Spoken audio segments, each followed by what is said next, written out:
When you see countries who are putting up razor wire fences and have border guards stopping people crossing into their countries, is that not a sign for you of a lack of compassion?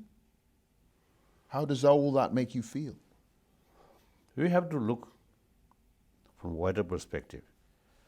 Their own economic condition, the country, I mean different country, some are more sort of what's the day,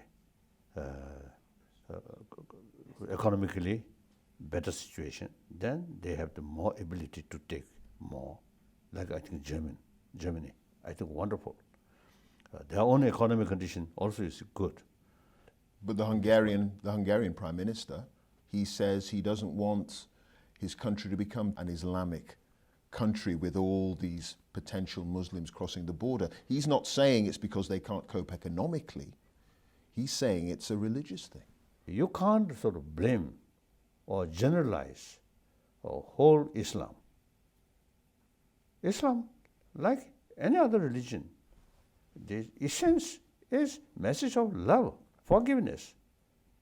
So I think the very word jihad, the real meaning is struggle or combat your own destructive emotion, not harming other. The genuine Islam practitioner. Say, if any Muslim create bloodshed, actually no longer Islam practitioner, sincere practitioner, like that. So therefore, you see, this is wrong. I think generalize Islam, Muslim. That's I think wrong.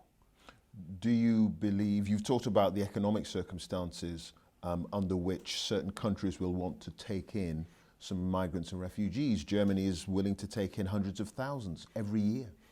Britain says it's going to take in 20,000 over the next 5 years. Do you think Britain is doing enough? Is Britain showing enough compassion in your view? That's I think difficult to say. We have to sort of look various aspects. So in any way, just to see provide help to refugee is not sufficient. We must pay more serious attention how to bring peace in their own country. The problem between Shia and Sunni. These things, you see, they're unthinkable.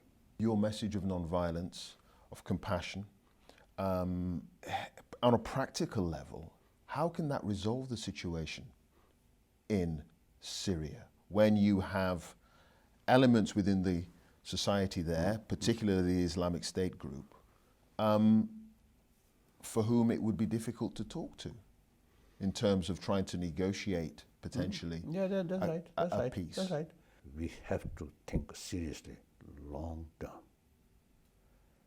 So this moment, the people, their emotion become out of control, then there's no room to talk.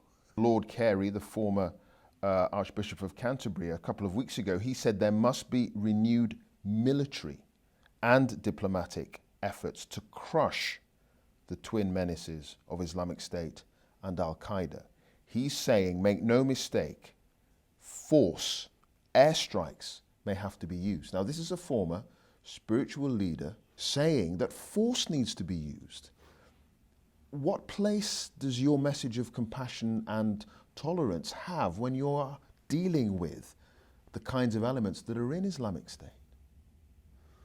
Yes, a particular case maybe this force is something necessary, but I think you're saying force may be necessary. Yeah, particular case possible. I'm a Buddhist.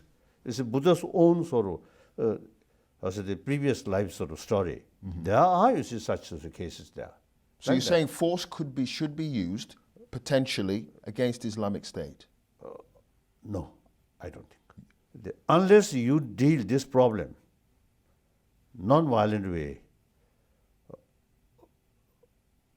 Today, 1 bin Laden. After a few years, 10 bin Laden. After more years, 100 bin Laden could come.